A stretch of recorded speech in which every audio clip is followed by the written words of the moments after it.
This is WWE superstar Drew McIntyre, and you're listening to the WWE Podcast.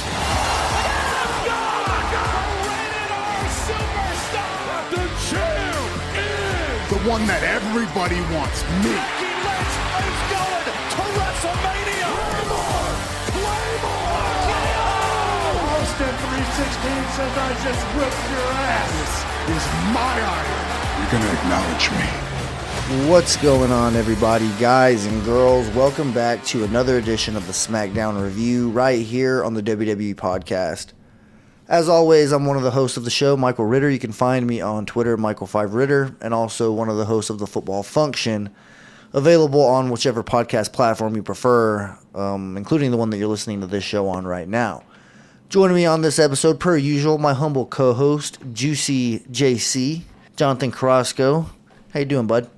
I'm chilling, man. Not going to complain. It's been a good week of work, I guess you could say. You know, had some bad news and everything, but not going to touch base on it. But other than that, man, of course, you know, just trucking along, trying to, I guess you could say, get through the week, I guess. But other than that, man, ready to break down this episode. And, yeah. Yeah, for sure. It's been a rough week. Ooh, we got a little video package of this is Karrion Kross. Looks like he is choking out Carl Anderson of the OC. Yeah, it was definitely. I mean, this is live right here. Obviously, we're doing a live review. We are going to catch up because we're behind, but this is just where we are here. It looks like AJ Styles is attempting to leave the match. He gets attacked from behind by Grayson Waller. He hits his finisher on Butch. Here comes Santos Escobar climbing up to the top rope. However, a little bit of a splash onto Grayson, and 1, 2, 3. John Carrasco called it. Yes, sir. I'm not going to lie. He probably would have been last on my predictions. So the fact that you sniffed that one out, credit to you. I'll give it to you. You were on that before this match began. But anyways, Austin Theory at ringside. We'll get to this match and how we got here, I guess.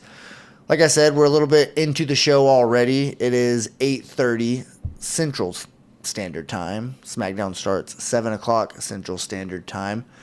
So yeah, we are a little bit into the show right now. But it won't take us very long to get caught up on all of the action that took place tonight.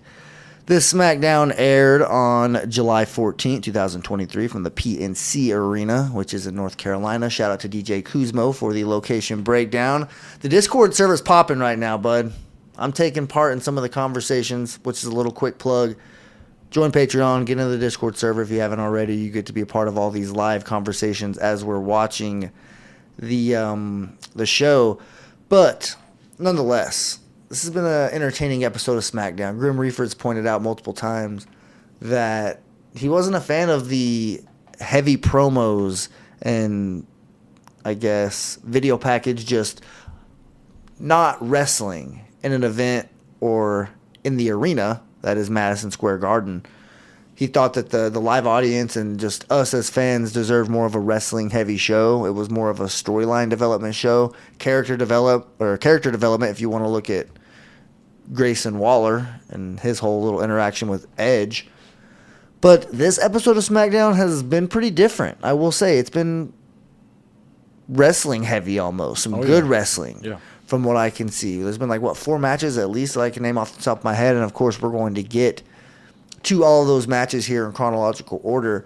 But, nonetheless, anything going on in the wrestling world that you need to touch on? I mean, you know, I didn't watch Raw, but you said that you enjoyed it. So is there anything that you're looking forward to seeing going forward on that brand? Well, I guess you could say the whole little situation going on with, Imperium, yeah, I already told you, off air what my little prediction was. But, yeah, yes. I'm definitely interested in how that's going to turn out. And also the little situation, I guess you could say. I mean, man, I hate to say it, but the little Logan Paul and Ricochet little beef that they got going on. I mean, I don't know. There's some good stuff. There was some good back and forths in that ring. So, I mean, I'm definitely interested on that. So, Raw has definitely taken, I guess you could say, a few steps in my book up to keeping me interested in watching it every week now. That's always good, because sometimes Raw, or at least in the years past, it doesn't always have that quality that I look for. Oh, yeah, okay. I get you. And it's most of it is because of a 3-hour show. It's hard to really get invested, at least the way that I view, the way that wrestling shows should be. I just always felt like 2 hours was better. 2 hours just hits it. You don't really have to force anything or get segments like the 24/7 title, which obviously, and thank God we don't have that anymore.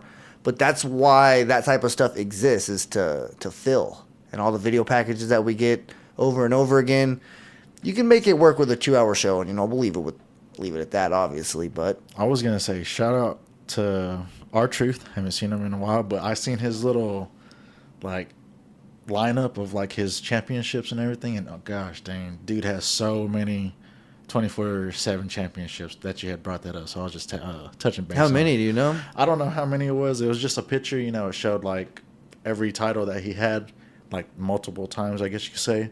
And yeah, the bottom list of the 24/7 championships was just, it took out a good amount of the little paper, I guess you could say, that was on there. Interesting. It was cool. Well, speaking of cool, Bianca and Charlotte opened the show. Bianca goes out there first. She pretty much is just talking about her main event match tonight against Asuka for the WWE Women's Championship. And then Charlotte comes out, and the two of them talk about a potential SummerSlam match between the two of them if Bianca can successfully win tonight. What do you think about that? Just them pretty much counting Asuka out. Do you think that it's going to come back to bite him in the ass? Obviously, as we'll talk about a little bit later, Charlotte does leave the arena, so she's not here supposedly. Who knows if we can believe that? I've seen people leave millions of times. In fact, it's more likely that she's not going to stay away. But, what do you think about the way that the show opened? Last week we got a 40-minute Bloodline segment. This week we got a nice little quick 10-minute Asuka, or not even Asuka, sorry. She was watching in the Jumbotron backstage, but she wasn't actually in the ring with Bianca and Charlotte whenever they were having their little interaction, which was kind of weird. I don't know why she didn't go out there. Right. She's letting them speak on her and stuff. That was strange. But what did you think about the way that the show opened? Well, I kind of hate that Asuka's getting that little back door, already getting counted out type deal. Of course, she did what she needed to do to win the championship, but I don't know, man. I'm kind of more invested in the Bianca and Charlotte match if it was to happen, I guess you could say, but the only thing about Asuka is it's hard to understand what she's trying to say at times, and of course, just getting with her on promos and stuff. So it's a little that's the little killer right there for me, I guess you could say. You wish she had a mouthpiece, right? Someone speaking for her. Somebody's talking. She's heel. Why not get her with Paul Heyman? He could represent. He's an advocate. He can represent multiple people. He doesn't have to just be involved with the Bloodline, although it's going to be hard to get his head out of Roman's you-know-what in order to represent somebody else. But see, so, kind of with the Io Sky thing, she has... FS1 next Friday, SmackDown. We got to make sure that we remember that. Rules of Engagement, I'm sorry. Gotcha. I'm on my glasses on. But yeah, Io Sky, she has Bailey to help her out. So I feel like if Asuka had that same little situation going on her side, it'd be better for her. So... like I was saying, I'm kind of ready for wanting to see the Charlotte and Bianca match. Okay. Well, we will get it likely at SummerSlam if everything goes like they planned. We're about to get that match right now. Yeah. We'll talk about it once we get there. We're going to have to break down the show in the meantime and kind of just watch out of the corner of our eye. I've seen people do it before. So, who knows? We'll see how the show goes, I guess. Because, there's going to be matches, obviously, or points in the match when we kind of get distracted and have to comment on maybe a high spot or something like that. But we'll get there whenever we get there. Up next in the show, Sheamus and Ridge Holland versus the up-and-coming tag team, Pretty Deadly. Oh, yeah. Elton Prince takes the pad off of the turnbuckle, exposing the metal piece that's right underneath there. Ridge goes neck first right into that bad boy. Esophagus first, if you will. The little playing off by him on the neck things, it just makes me laugh. He's doing a pretty good job at that. That's for sure. Then we get a flying leg drop. Oh, that 1, was 2, nice. 3, which I will say that's not a good move to do long term. People that have done that and made a career out of it have gone on record saying that move completely messed their spine up. Really? Yes. You're landing, 6 or 7 feet off of something on your ass? Just doing a leg drop? Who you pointing at? Hogan. Hulkster. Mm-hmm. Let me tell you something, brother. Oh, yeah. He didn't even do it off the turnbuckle, and he was just doing it regular, you know. Right. So imagine if he actually was jumping 10 or whatever feet. But nonetheless, Pretty Deadly gets the win. How do you feel about them as a tag team? Are they going over on you at all? I mean, we know you're very far on the other side. I don't know what it is about our TV messing up whenever Bianca Belair is out there and we're talking about this program.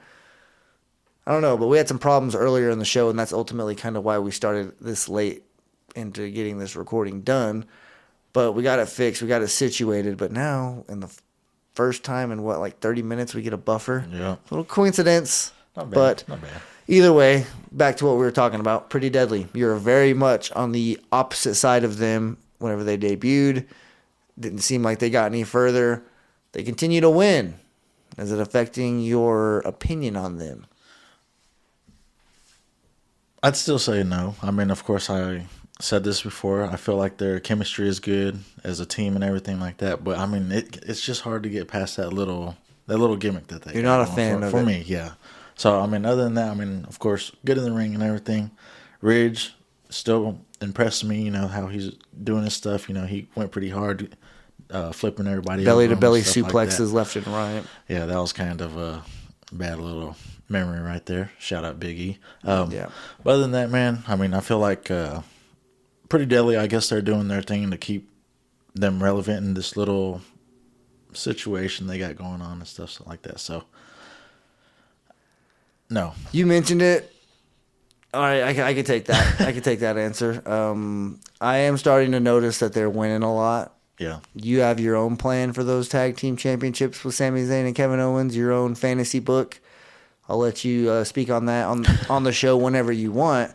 But, man, you bringing up Big E just for whatever reason made me remember that I found out on Twitter that he has no timetable to return. The doctor has no timetable for him, pretty much, meaning like it's most likely, I mean, I don't even want to say it, but it would be a miracle almost. Daniel Bryan style, whenever he was advised not to return to the ring. Obviously, Paige, another wrestler that has dealt with neck stuff that really affected her career.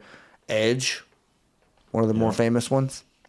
So it's possible, you know, that she can get back, or Big E can get back in there. But, man, you mentioned it, that belly-to-belly suplex. Just, you got to be careful. Definitely get them high enough. Do those bad boys safe, because we don't need to lose anybody else like our boy Big E. But anyways, I'm with you on Pretty Deadly for now. We'll see if they keep winning, what happens. Oh, somebody coming in from the, oh my gosh, you know who, and we're going to commercial break. Let's catch up here. We got to catch up so we can talk about this, because also in this main event match, Io Sky and Bayley have front row seats with that Money in the Bank briefcase. Who knows if that's a real briefcase or one that she got from the concession souvenir stand. Concession. Oh, okay, I got you. They're probably, sitting there with some hot dogs and some popcorn or something like that. They go to the souvenir stand, however, which I will say, whenever we went to the Superstar Experience here, whenever they came to town, one of the first things they did was let us go first in line. No line there. They were just unboxing some of the stuff. And like, hey, you get first dibs. What do you want? That's when I got that white Intercontinental Championship. Nice. That was a hell of an experience, man. We talked about Monday Night Raw going to Oklahoma City, October, what was it, 16th? Yep. Man, Oklahoma City's not very far. But anyways, let's see here. Where we're okay. I say closer than San Antonio. San Antonio. Oh my gosh, Oklahoma City and back. Yep. Just getting there. But okay. Up next, we get a backstage interview with Kathy Kelly and Grayson Waller. He pretty much is alluding to the fact that he's not surprised that he held his own against Edge last week. He even name drops The Rock because they had a little interaction on Twitter. Yeah, I don't know what you think about that, but he puts himself over just for his Fatal 4-Way Invitational match that we end up getting later on in the show. What do you think about Grayson name dropping The Rock? Well, I mean, like I was saying, that's a good way to get you some eyebrows raised, I guess Quick you heat. could say. You know? Oh, yeah, for Cheap sure. heat. And, man, maybe The Rock is paying attention to this. Maybe that's like little, oh, okay, you know, I need to get up in there, defend myself type thing. But other than that, man, I mean, the way he just went about it, I guess, I mean, pretty smooth. You know, so I felt like it was kind of No. I was going to ask, did you see what The Rock said on Twitter, his little tweet or whatever? You didn't? I don't have it pulled up, but he was just taking shots at him. You know, classic Rock promo, but it was just hilarious. Some of the other people on Twitter were talking about how The Rock hasn't said a word about what Roman Reigns, Jey Uso, everything that's going on. But as soon as Grayson Waller, some NXT call-up, mentions his name, he like immediately responds to him. Just thought that was kind of funny as well. Maybe a little something. They got to be saving that. He would address it if he had nothing to do with it coming in the future. The fact that he hadn't said a word. Yeah, maybe something to come back on. Yeah, he's going to eventually have a bigger reaction to that. Later, or up next in the show, we get a recap of the trial of the tribal chief last week whenever Jimmy Uso was hospitalized. We got an update on Jimmy, too, from Michael Cole saying that he is out for the near future, pretty much. Mm-hmm. I don't know, really. We're probably not going to see Jimmy anytime soon. Maybe SummerSlam? Do you think? Yes. There's no way in hell he ain't showing up. He's going to have to make the appearance some way. Is SummerSlam at the beginning of April or August? I'm sorry. Jesus. I need a chair shot after that. Dang, I don't know, honestly. It's got to be at least like the third week, right? Yeah. I don't know. I could be way off. I'm not really sure because, I mean, excuse me, the last pay-per-view we had was Money in the Bank in London. That was in July. 1st, yeah. July 1st? Yeah. Okay. So, yeah, I could see it being later on. A little bit of a heavy build. Oh, yeah. You don't want just one month of build up, at least like 6 weeks building up to SummerSlam. Up next, though, in the show, this is when Charlotte leaves the arena. Like we mentioned, though, of course she's not going to freaking stay. Every time they leave, they freaking come back. It's more often, it's very, or it's less likely that they would actually stay away from the arena. I learned this back in the early 2000s. But anyways, she does leave the arena. She says that she feels good about Bianca tonight, getting the job done, getting the win. And she also feels good just, about her match at SummerSlam, if Bianca does end up winning. Creeping up there in the picture, we get Io Sky and Bayley saying they also feel good about tonight. And we get the little Money in the Bank briefcase tease, like we always get. Just reminding you. And then later on in the show, whenever we see Adam Pearce talking to Bianca Belair in the background, you can see Io Sky back there just standing off to the side with her briefcase. Thought that was a nice little background add-in there. Moving on, though, go and continue talking about Damage Control. Zelina Vega versus Bayley. Bayley gets the win here with a rose plant after minor interference from Io Sky outside of the ring. It wasn't anything too drastic, but it was enough to definitely give her an assist. And this was pretty much, it had to take a back seat as to what we got next. Because as Bayley was trying to celebrate her win, her and Io walking back up the ramp, we see Shotzi on the Jumbotron. Oh, yeah, dude. I could immediately see the left side or the right side of her head. Yep. Or maybe the left side. I don't even know. The camera could have been flipped. Who knows? But one side of her head was absolutely shaved. Or what you would think it was shaved. Yeah. It clearly wasn't, though. It was just cut really short. Because Shotzi, man, she was affected, yep, to say the least, of what happened last week, getting a huge chunk of her hair cut off. She says, what the hell did she even say? I mean, it was pretty much like, you think that I'm scared? Do I look scared? And that she was in control. Yeah, she wanted to be in control, so she pulls over some trimmers.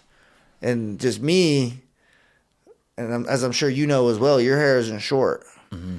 When you see those trimmers come out and you hear them, it's a little bit of like I wouldn't say a fear or a phobia, but you cock your head a little bit, you better get away from me with those bad boys.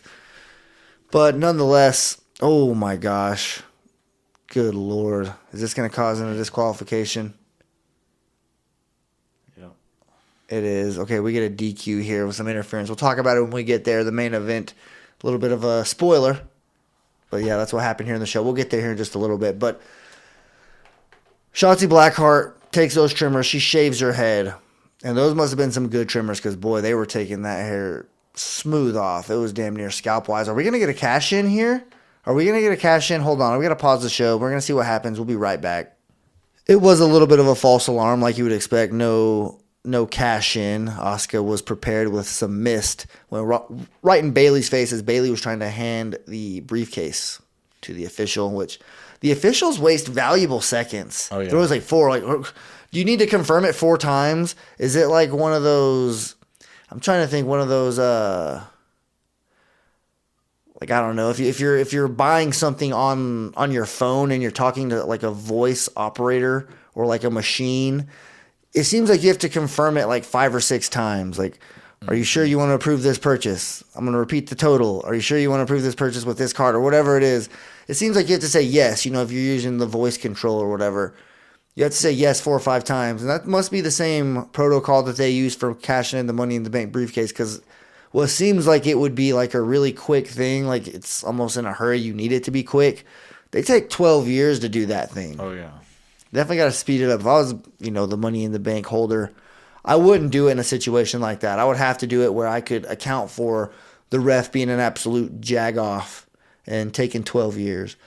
But nonetheless, after this, no, we got to continue here. Shotzi shaves her freaking whole head. Oh, yeah. And that was some... Yeah. I didn't No words it. yet? You still digesting it? Well, not digesting it, but like just her doing it just like it was nothing. Laughing, doing the little... Freaked me out. Yeah, it was definitely a twist. I mean, of course, we knew she was crazy, but gosh. Yeah, there's a little something to it right now. I can't even imagine like what the outcome is going to be with her. Shotzi was one of my faves. I'm going to say she's up there.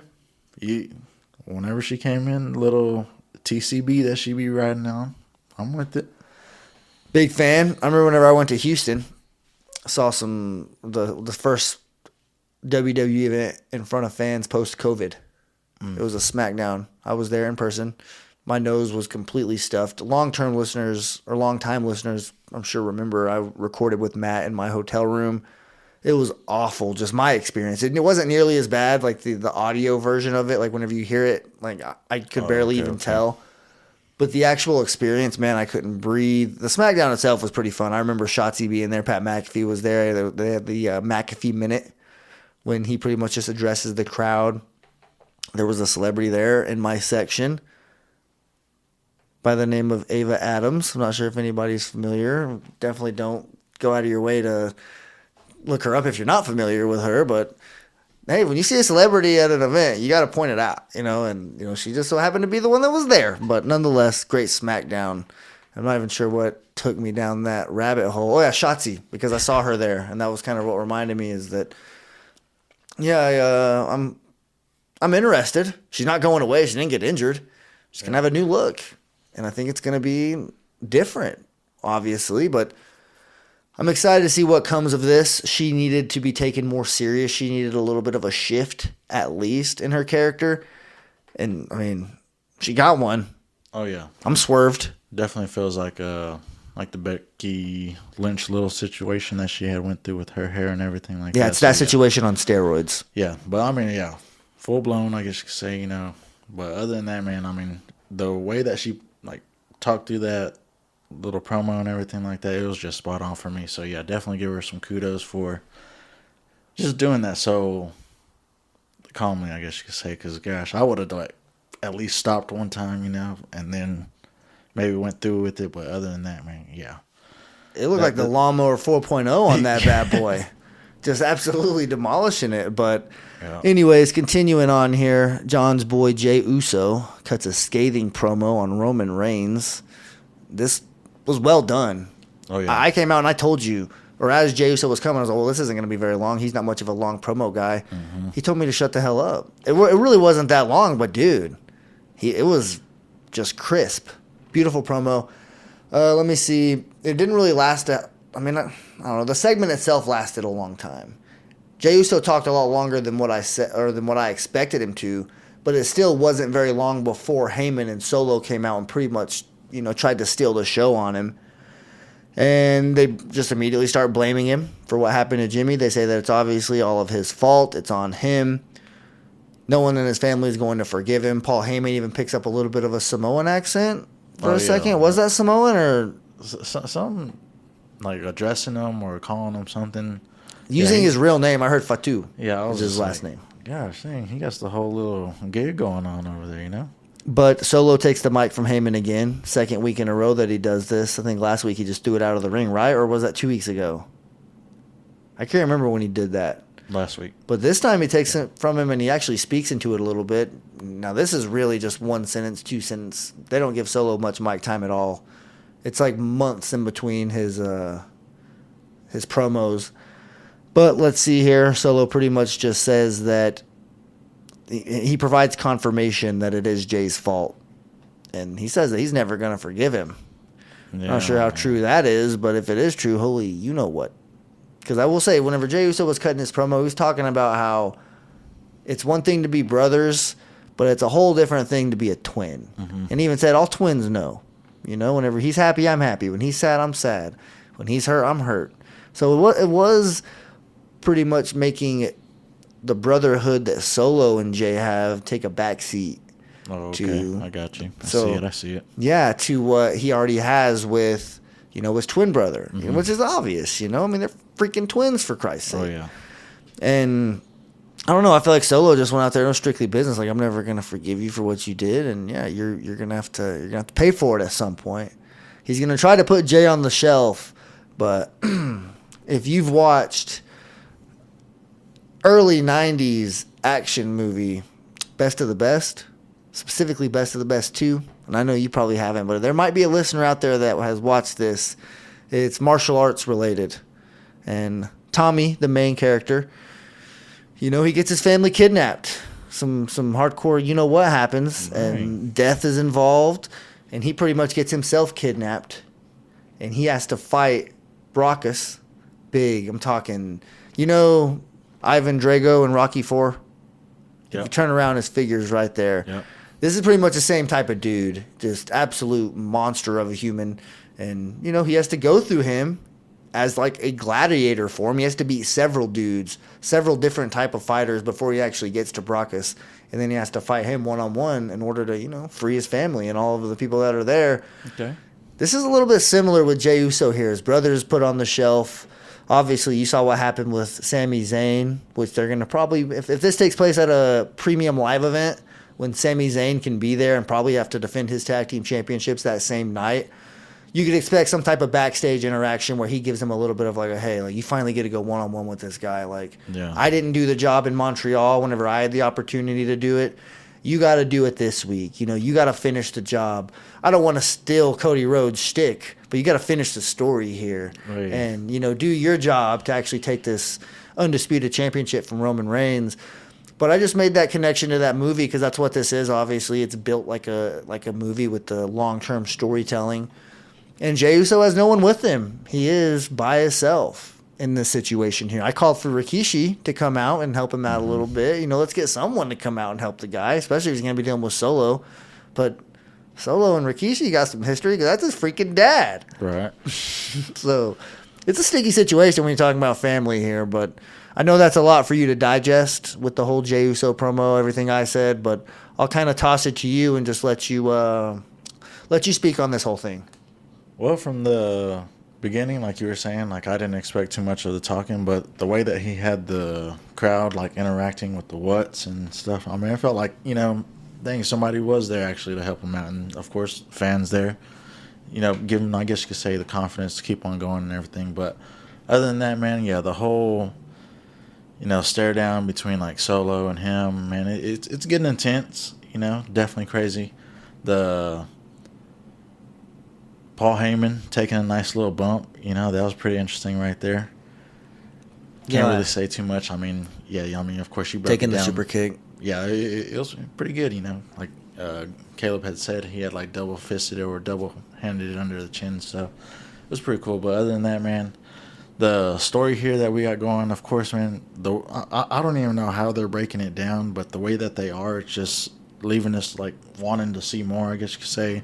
It's just perfect to me, I guess you could say, the way that they're producing this, So, I mean, yeah, there's some good stuff going on here. It is. I can't complain about it. Because it's not just, we've only really talked about the verbal parts of this. I mean, you alluded to, Heyman taking a bump and obviously all that stuff because it does get physical right there. Oh, yeah. Jay immediately takes a shot. connects on Solo. He trades a punch right back. They're going back and forth. Eventually, we get a super kick. Take Solo out of the equation. A little bit of a tease, like Heyman's going to get got. Yep. And then Jey Uso, like we talked about live on air, never watched pro wrestling before, turns his back on Solo. Solo comes up, hits him from behind. He has to take him out one more time, excuse me, which he does. And by the way, he gets, like you mentioned, Heyman right where he wants him, connects on that super kick, which that was some good stuff. Heyman doesn't take bumps very often, especially on a SmackDown. Heyman will take a bump on a pay-per-view on a really meaningful event. I've seen it happen several times when he was advocating for Brock Lesnar, whether it was John Cena. You know how many times John Cena had him up on his shoulders, almost going to give him an FU or attitude adjustment? I'm sorry. Is that what it's called now? Attitude AA? Yeah, it has to be an AA for sure. I'm old school with John Cena, though. You know, that's an FU when you're asking me. But nonetheless, Heyman doesn't really take bumps, but he did tonight. And also, Solo takes another super kick, and also chair shot. At least a handful of those chair shots to the back. He takes that because Heyman was about to, right? Yeah. Jay was going him, for Heyman, and then just wanted to make sure that it was like a sacrificial type of thing. Yeah, you saw like right whenever he was about to take it, like the way he like braced for it, took the shoulders back and everything. Yeah, you already knew it was about to happen. Yep. Well, up next we get the United States Championship Fatal 4-Way Invitational. I don't know really if I'm butchering that word or not.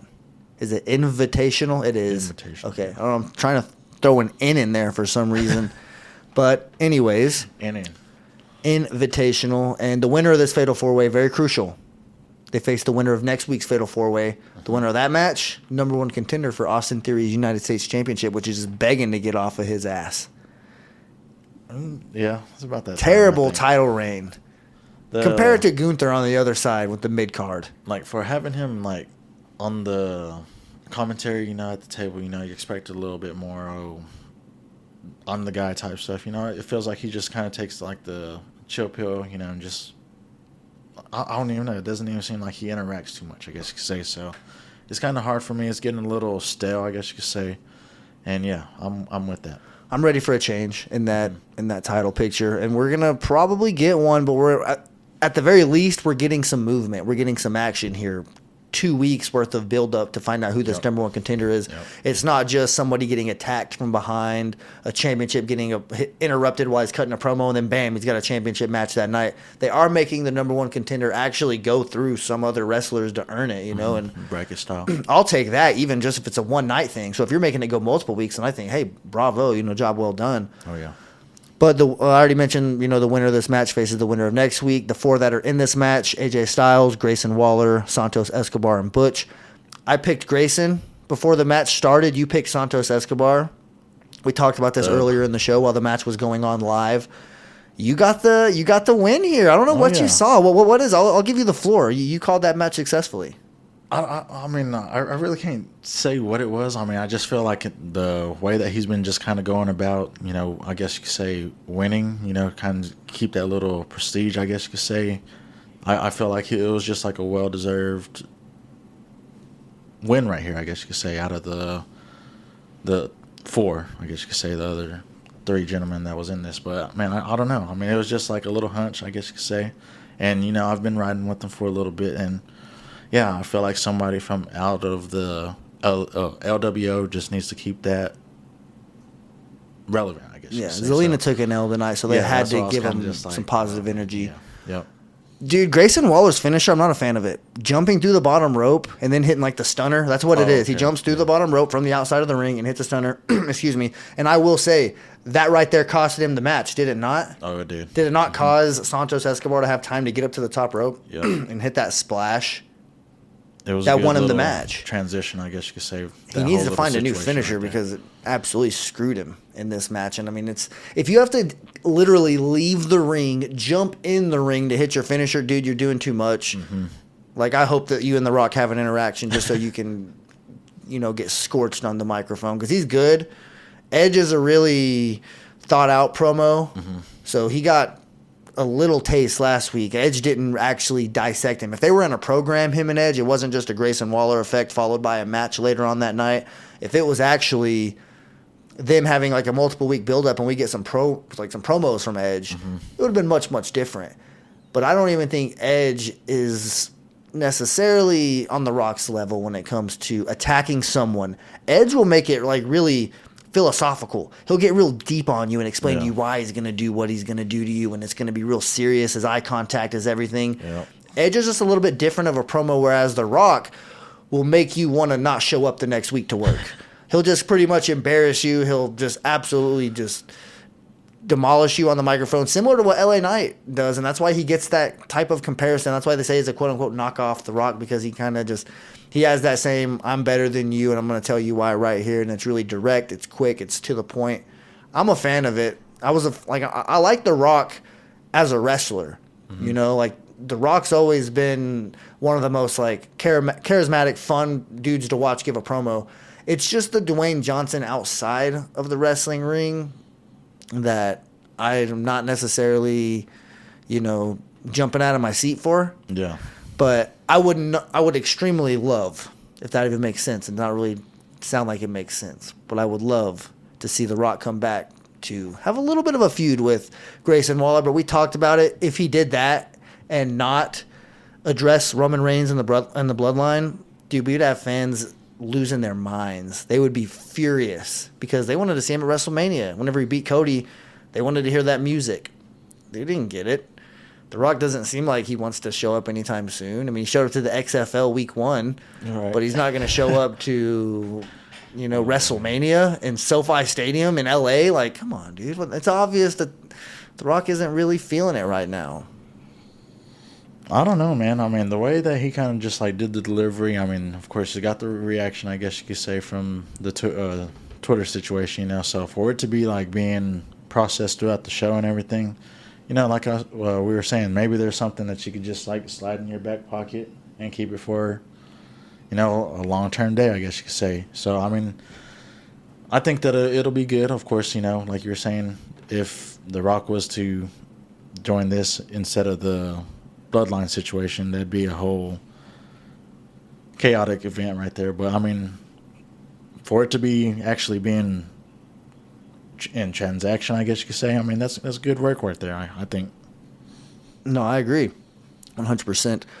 Let's see here. We talked about it. Santos gets to win. He moves on next week to face the winner of that Fatal 4-Way, which is, I believe, Rey Mysterio, Sheamus, Yep.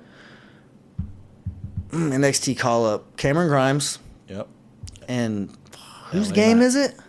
LA Knight. Yeah. That's what we're talking about. Who do you think's going to win that Fatal 4-Way? Oh, man, that was kind of, man. Are they going to keep robbing us?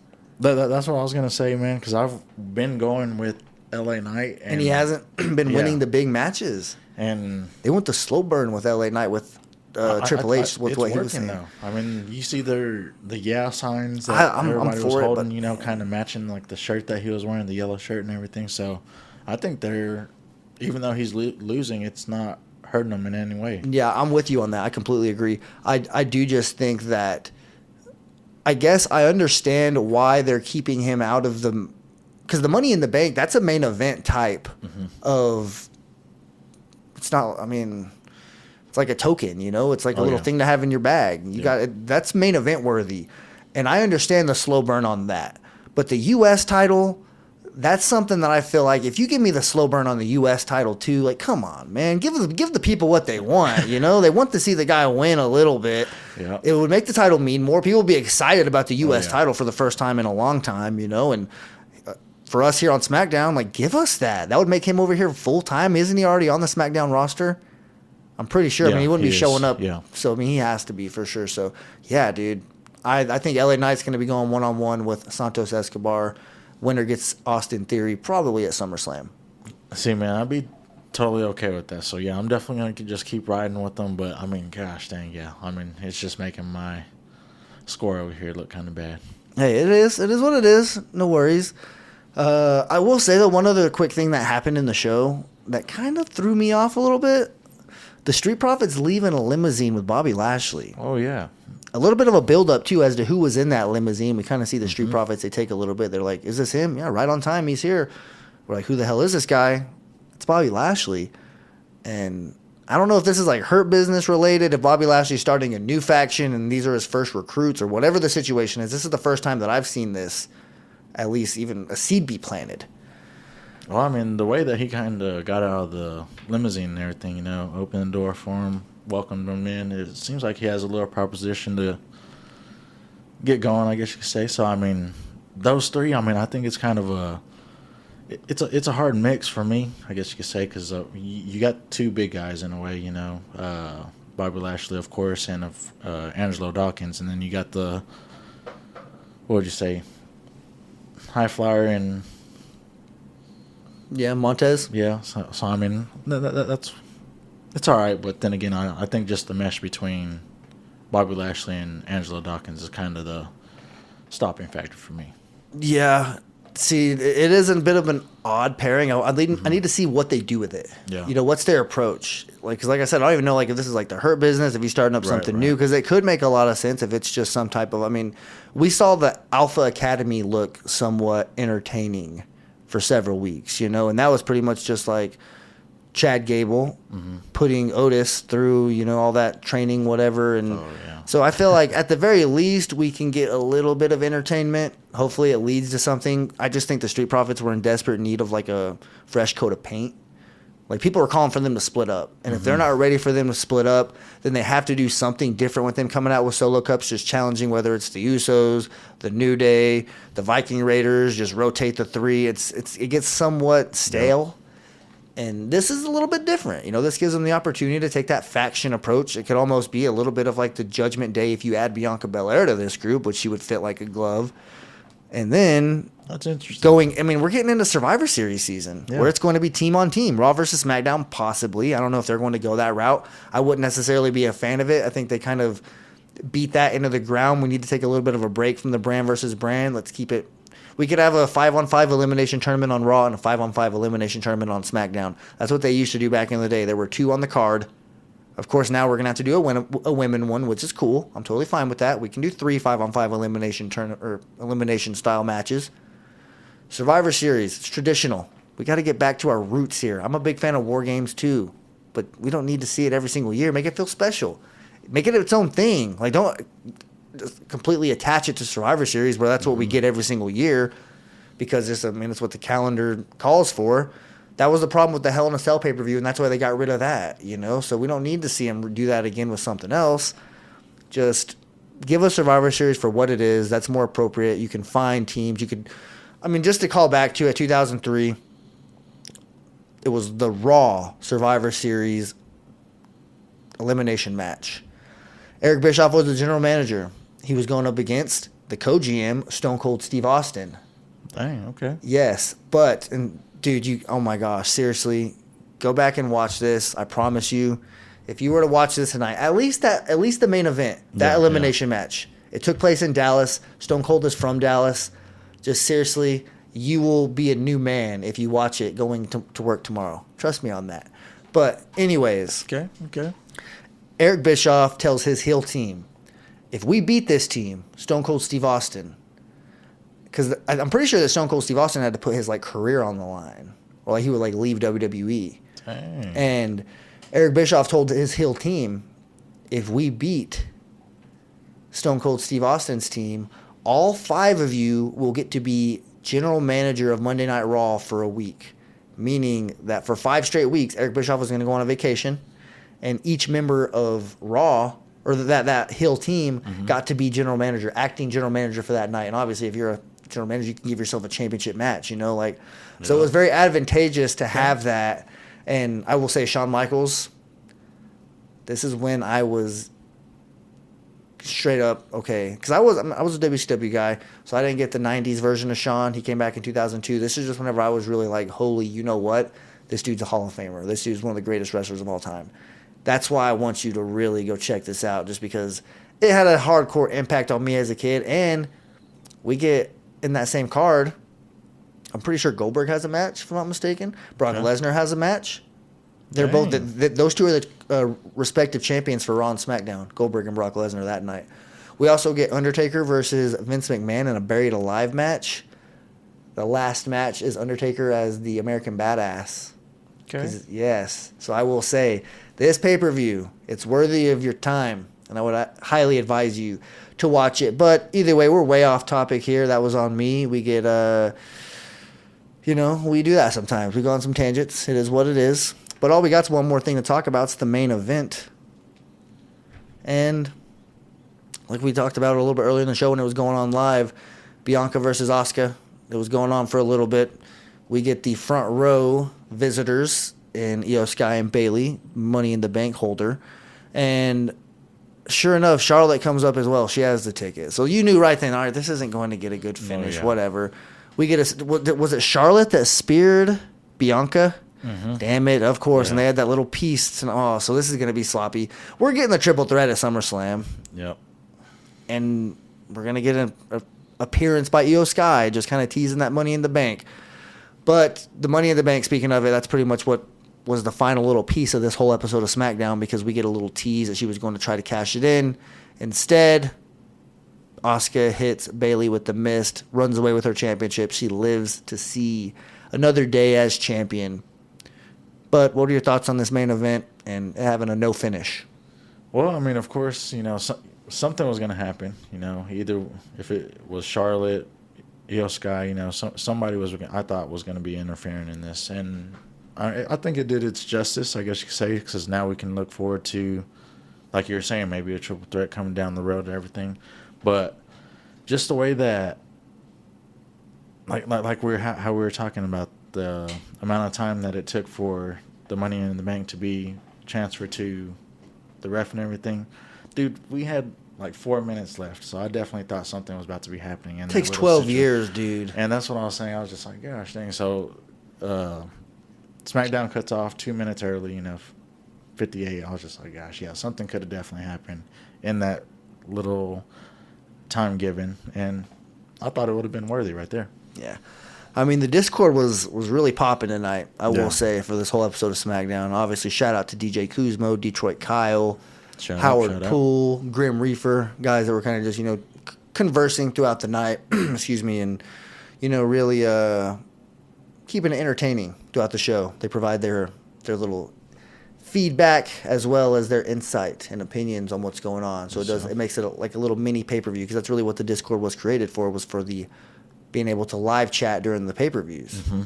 And it'll becoming a hell of a lot more than that. But anyways, that is this episode of SmackDown. We got some juicy stuff coming next week. Obviously, we're talking about the other Fatal 4-Way match. We're probably going to hear from Charlotte and Bianca, a little bit more storyline development with that whole picture. Wasn't there rules of something? Rules of engagement? Yeah, rules, something along those lines? The bloodline? Bloodline, okay. Yes, sir. So we're getting more of that. Some more stuff. Obviously, you have the incentive to show up next week in this exact same spot and listen to the SmackDown review. But, John, thank you so much for joining. But any shout-outs, any plugs, anything like that before we sign off? Well, of course, like you were mentioning, the Discord members, Patreon members, any new members that have been, joining the quest, I guess you could say. Yeah, definitely welcome y'all to the show and everything. But, yeah, man, I definitely want to give a shout-out to you, Football Function. Thank you for having me over here and everything like that. And, of course, man, just hope everybody has a good weekend. Close it up like that. Right on. No better way to do it. Hope you guys all have a damn good weekend. Walk passionately in the direction of your dreams, and we will talk to you soon. Thanks for listening to the WWE Podcast. Don't forget to subscribe on your favorite podcast app so you don't miss a show, or head to WWEpodcast.com. And for all of these shows ad-free, head over to patreon.com/WWE Podcast. Until then, we'll see you next time.